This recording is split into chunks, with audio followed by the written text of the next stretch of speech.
Hello guys, welcome to our channel track anime, যেখানে আজকে আমরা দেখব উইন্ড ব্রেকারের সিজন 2-এর এপিসোড 6। এই এপিসোডের শুরুতেই আমরা দেখতে পাই কিছু কানের দুল আর মেয়েদের জিনিসপত্রের দৃশ্য। একটা ছেলে এখানে আছে যে এই কানের দুলটা তুলে নেয়। সে বলে, শুরু থেকেই একটু সুন্দর আর কিউট জিনিসপত্র আমার পছন্দ ছিল, কিন্তু একটা সময়ের পর সে এই কথা বলা বন্ধ করে দেয়। কবে সেটা তার মনে নেই। মূলত এখানে আমরা দেখছি সুবাকির ছোটবেলার দৃশ্য। আর তোমাদের নিশ্চয়ই মনে আছে যে গত এপিসোডে সুবাকি সাকুরাকে কি বলেছিল, যে সে তার সঙ্গে ডেটে যেতে চায়। তাই স্বাভাবিকভাবেই এখানে আমরা দেখি যে সুবাকির সঙ্গে সু আর সাকুরা আছে, তারা কোথাও একটা যাচ্ছে। এখন সাকুরা বেশ লজ্জা পাচ্ছে, সে বারবার বলছে, আমি কিন্তু কোনো ডেটে যাচ্ছি না। স্বাভাবিকভাবেই এটা কোনো ডেট নয়। তখন সুবাকি বলে, ও তাহলে তুমি চাইছিলে যে শুধুমাত্র আমরা দুজনই একা যাই। এই কথা শুনে সাকুরা পুরো পাগল হয়ে যায়। এরপর নীরে জিজ্ঞাসা করে, তবে আমরা যাচ্ছিটা কোথায়? তখন সুবাকি জানায় যে তারা একজন বৃদ্ধের সঙ্গে দেখা করতে যাচ্ছে, যার নাম হলো ইটো। গত বছর ইটো তার স্ত্রীকে হারিয়েছেন, আর তারপর থেকে তিনি বেশ মানসিক শোকে ভুগছেন। তিনি একটু বিষণ্ণ আর হতাশায় থাকেন। সাধারণত সুবাকি অন্য কাউকে নিয়ে সেখানে যায়, আর এতে ইটোর কোনো সমস্যা নেই। যাই হোক, তারা জিজ্ঞাসা করে, আমরা সেখানে গিয়ে করবোটা কি? তখন সুবাকি বলে, তোমরা তাকে ঘরের কাজে সাহায্য করতে পারো, শুধু বাচ্চাদের মতোই থাকো। এখানে তারা পৌঁছায়, আর ইটো সুবাকিকে দেখে খুবই খুশি হয়। তিনি বলেন, আজই না যেন আমাকে ডোরা দিয়ে গেছে, চলো আমরা একসঙ্গে খাই। এখন তারা সবাই ভাবছিল যে এই লোককে তো মোটেও ডিপ্রেস বা বিষণ্ণ বলে মনে হচ্ছে না, বরং একদমই খুশি আর উৎফুল্ল লাগছে। ইটো জিজ্ঞাসা করেন, এই বাচ্চারা কারা?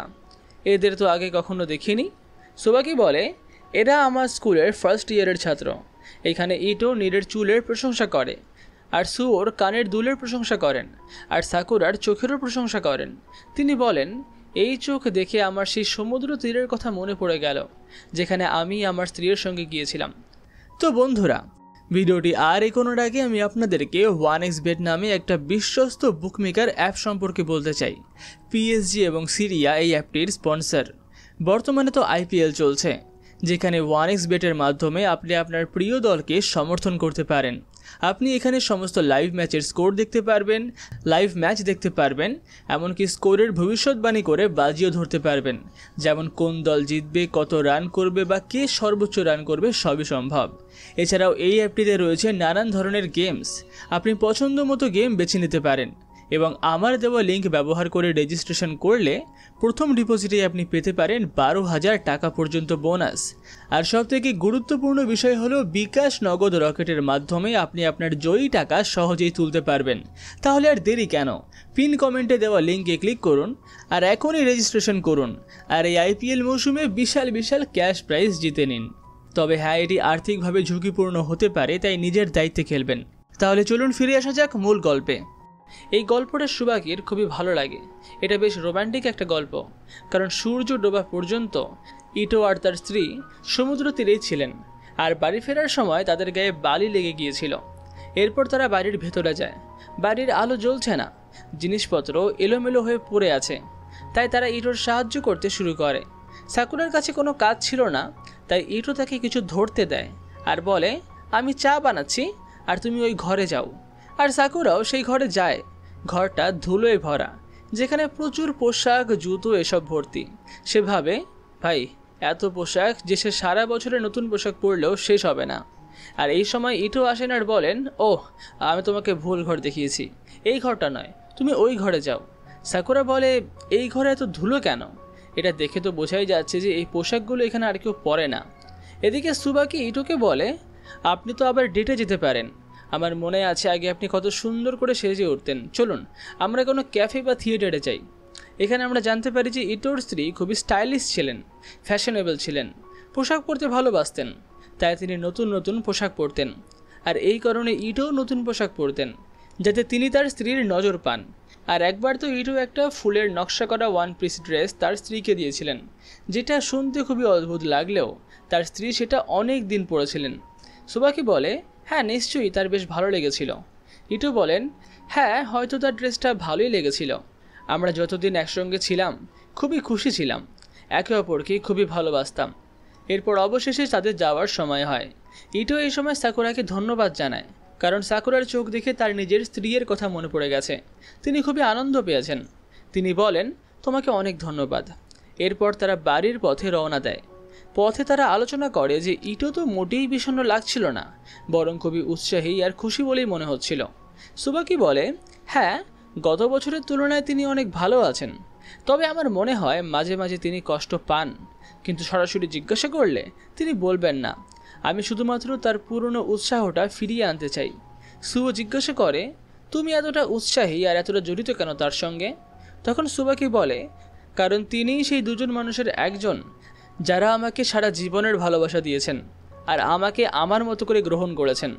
এখানে আমাদের আবার দেখানো হয় সুবাকির ছোটবেলার দৃশ্য। আমরা দেখি সে কিছু মেয়ের কানের দুল নিয়ে খেলছে, কিন্তু তার বন্ধুরা স্বাভাবিকভাবেই এইসব জিনিসের কোনো মূল্য দেয় না।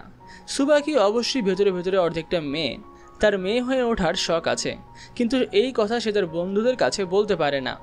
একদিন সে যখন রাস্তা দিয়ে যাচ্ছে, তখন সে মাটিতে পড়ে থাকা একটা খুবই সুন্দর কানের দুল দেখতে পায়, যে সেটা তুলে নেয় আর পেছনে ফিরে দেখে যে একজন লোক আসছে। লোকটা বেশ অদ্ভুত লাগছে, মানে সে গোলাপি শার্ট পরেছে আর পোশাকে কিছু রত্নের মতো জিনিস লাগানো। সুবাকি ভাবে যে এটা তো ছেলে, তাহলে এমন পোশাক সে কেন পরে আছে? তখন এই লোকটা, যিনি আসলে ইটো, সে বলে, আরে এটা আমার স্ত্রীর কানের দুল, অনেক ধন্যবাদ, তুমি এটা খুঁজে পেয়েছ। আর এরপরেই ইটো সুবাকিকে ডোরা খাওয়ানোর জন্য নিজের বাড়িতে নিয়ে আসে। বাড়িতে গিয়ে ইটোর স্ত্রী আসেন এবং সুবাকির প্রতি কৃতজ্ঞতা প্রকাশ করেন। তিনি সুবাকির পোশাকের প্রশংসা করেন, যা শুনে ইটো খুব খুশি হন। তিনি বলেন, বাহ, মনে হচ্ছে তুমি ফ্যাশনের ব্যাপারে বেশ পছন্দ করো, পরের বার কিন্তু তুমি অবশ্যই আসবে। আর এরপর থেকে সুবাকি নিয়মিত এই দম্পতির সঙ্গে সময় কাটানো শুরু করে। আর এভাবেই একদিন সে দেখে যে ইটোর স্ত্রী লিপস্টিক লাগাচ্ছেন। এটা দেখে সুবাকি একটু উত্তেজিত হয়ে পড়ে। ইটোর স্ত্রী জিজ্ঞাসা করেন, আমাকে কেমন লাগছে বলো তো? সুবাকি বলে, আমি তো ছেলে, আমি কি করে বলবো কেমন লাগছে তোমাকে? কিন্তু এরপরে সেও লিপস্টিকটা তুলে নেয়, আর তখনই সে ভয় পেয়ে যায়, কারণ পেছন থেকে ইটোর স্ত্রী এসে বলেন, চিন্তা করো না, যদি তুমি এটা চেষ্টা করতে চাও তাহলে করো। আর এরপরে তিনি সুবাকির ঠোঁটে লিপস্টিক লাগিয়ে দেন। এই ঘটনায় সুবাকি কেঁদে ফেলে। সে বলে, আমি কি করব? আমি তো ছেলে, লিপস্টিকে নিজেকে দেখে আমার খুশি হওয়ার কথা নয়। ছেলেরা তো এইসবে খুশি হয় না, তাহলে আমি আমার পরিবারের বন্ধুদের সামনে কিভাবে স্বাভাবিক থাকব? তখন ইটোর স্ত্রী তাকে বোঝান, দেখো, এটা জানার দরকার যে এসব স্বাভাবিক। তুমি কি হাই হিলের কথা জানো? যদিও সেগুলো মেয়েদের জন্যই এখন বানানো হয়, কিন্তু শুরুতে যখন হাই হিল তৈরি হয়েছিল তখন বলা হয়নি যে এটা শুধু মেয়েদের জন্য বা ছেলেদের জন্য। মূলত যারা ঘোড়ার উপর উঠে তীরন্দাজ করত তাদের জন্যই বানানো হয়েছিল। আর লিপস্টিক আর মেকআপের কথা বললেও একই রকম। যখন এগুলো তৈরি হয়েছিল তখন কিন্তু বলা হয়নি যে এটা শুধু মেয়েদের জন্য, পুরুষরাও এগুলো ব্যবহার করত। এগুলোর ওপরে কোনো লেবেল লাগানো হয়নি যে এটা পুরুষের জন্য বা মহিলার জন্য, তাই আমরা আমাদের ইচ্ছে মতো এগুলো ব্যবহার করতে পারি। মূলত এটা সুবাকির জন্য একটা রূপান্তরের মতো। ইটোর স্ত্রী তাকে বলেন, যেসব জিনিস তোমাকে খুশি করে সেগুলো তুমি করবে, বেশি কিছু ভাববে না। তুমি যেমন, আমরা তোমাকে তেমনই ভালোবাসবো। সুবাকি বলে, এই দুজন মানুষ আমাকে পুরোপুরি গ্রহণ করেছিল, আমাকে অনেক ভালোবেসেছে, তাই এখন আমার পালা, আমি তাদের জন্য কিছু করব। এটা শুনে নীরে কেঁদে ফেলে, আর সেও বলে, হ্যাঁ, আমরাও তার সাহায্য করব। তাই পরের দিন তারা আবার আসে। ইটোর স্ত্রী ততক্ষণে তাজা হয়ে গেছে। তিনি তার ফটো অ্যালবাম বের করেন আর ছবি দেখতে শুরু করেন। তারা লক্ষ্য করে যে ইটোর স্ত্রী বেশিরভাগ ছবিতেই মুখ দেখান না। ইটো বলেন, কারণ তার স্ত্রী ছবি তুলতে খুব একটা পছন্দ করতেন না, তাই সে চুপি সেরে তার ছবি তুলত। সুবাকি জিজ্ঞাসা করে, আপনাদের বিয়ের বা একসঙ্গে কোনো ছবি আছে? তখন ইটো তাদের বাগানে তোলা একটা ছবি নিয়ে আসেন। ছবিটা দেখে সাকুরা লজ্জায় কফি মুখ থেকে ফেলে দেয়। সে এরকম রোম্যান্টিক দৃশ্য দেখলে একটু অবাকই হয়ে যায়। সুবাকি জিজ্ঞাসা করে, ছবিটা তোমার কেমন লাগছে? সাকুরা বলে, মনে হচ্ছে যে আপনারা খুবই খুশি আর আনন্দ করছেন। কিভাবে বলবো, মানে তিনি ঠিক সুবাকির মতনই লাগছেন যখন সুবাকি উমিমিয়াকে দেখেছিল। সুবাকি অবাক হয়ে বলে, কি, আমি তখন এত কিউট লাগছিলাম? সে ইটোকে বলে, দাদু, উমিমিয়া হলো সেই ছেলেটা যার কথা আমি সবসময় বলি। এটা শুনে ইটো কেঁদে ফেলেন। তিনি বলেন, বিশ্বাসই হচ্ছে না। সুবাকি জিজ্ঞাসা করে, কি হলো, কি বিশ্বাস হচ্ছে না? তখন ইটো জানান, তিনি সবসময় তার স্ত্রীকে খুবই ভালোবাসতেন আর তাদের বিয়ে হয়েছিল অ্যারেঞ্জড ম্যারেজ। ইউই মানে তার স্ত্রী তার সব অনুভূতি মনে রাখতেন, মুখে কখনো বলতেন না। তাই ইটোর মনে সবসময় একটা সন্দেহ থাকতো যে ইউই তাকে সত্যিই ভালোবাসতেন কিনা। তার মৃত্যুর পর এই উদ্বেগ আরও বেড়ে গিয়েছিল। কিন্তু এখন সাকুরা যখন বলছে যে এই ছবিতে ইউই তাকে এত ভালোবাসার দৃষ্টিতে দেখছেন, তখন তিনি একটু শান্তি পেয়েছেন। তখন শুভো জিজ্ঞাসা করে, বাই দ্য ওয়ে এই ছবিটা কোথায় তোলা? আমি একটা জিনিস লক্ষ্য করেছি, তোমার বাগানে কোনো গাছে বা ঝোপে তো ফুল ফোটেনি, কিন্তু শুধু এই গাছটাতেই ফুল ফুটেছে। এটা কি ডগউড গাছ? ইটো বলেন, তার বাগান করার খুবই শখ ছিল, কিন্তু ভাই ইউই আমাকে বলেছিল ডগউড গাছ লাগাতে, আর সেই দিন সে এই ছবিটা তুলেছিল। শুভ তখন জিজ্ঞাসা করে, গাছ লাগানোর আগে কি এমন কোনো ঘটনা ঘটেছিল যা তোমার মনে আছে? তখন আমরা একটা পুরনো দৃশ্য দেখি। ইউই একটা টুপিতে ফুল লাগাচ্ছিলেন। ইটো এসে তার নখ কাটতে শুরু করেন। তিনি বলেন, তুমি যখন ফ্যাশনে পুরোপুরি ডুবে যাও আর মন থেকে কাজ করো, তখন তুমি অসাধারণ লাগো। হয়তো তুমি আমাকে এমন ভালোবাসার দৃষ্টিতে দেখতে পারতে। ইটো ভাবেন, ইউই বলে বটে যে তার সব কিছুই ভালো লাগে, কিন্তু সে কখনো তাকে ভালোবাসার দৃষ্টিতে দেখেই না, এমনকি তার দিকে ফিরেও তাকায় না। এই কারণে তিনি খুবই চিন্তিত ছিলেন। তখন সু একটা কথা বলে। সে বলে, আমার মনে হয় সে তোমার উপর রাগ করেছিল। ডগউড গাছ লাগানোটা ছিল রোম্যান্স প্রকাশ করার একটা উপায়। এটা জিজ্ঞাসা করার মতো যে আমি কি তোমার থেকে আলাদা? তুমি কি মনে করো যে আমি তোমাকে ভালোবাসি না? এটাই ছিল তার মানে। এটা ছিল ইউইর বাঁকা উপায়ে ইটোকে বলা যে সে তাকে ভালোবাসে। সুবাকি বলে, দাদু, তোমার এমন কি করে মনে হলো? তুমি কি করে ভাবতে পারো যে ইউই তোমাকে ভালোবাসতো না, তবু তোমার সঙ্গে থাকতো? সে তো এমন ছিল না। তখন ইটোর মনে হয় তার সন্দেহগুলো সত্যি ভুলে ছিল।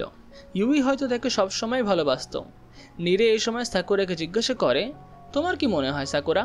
সাকুরা বলে, দেখো, যে কিছু পাত্তা দেয় না সে এমন মুখ করে না, এর মানে সে তোমাকে নিশ্চয়ই ভালোবাসত।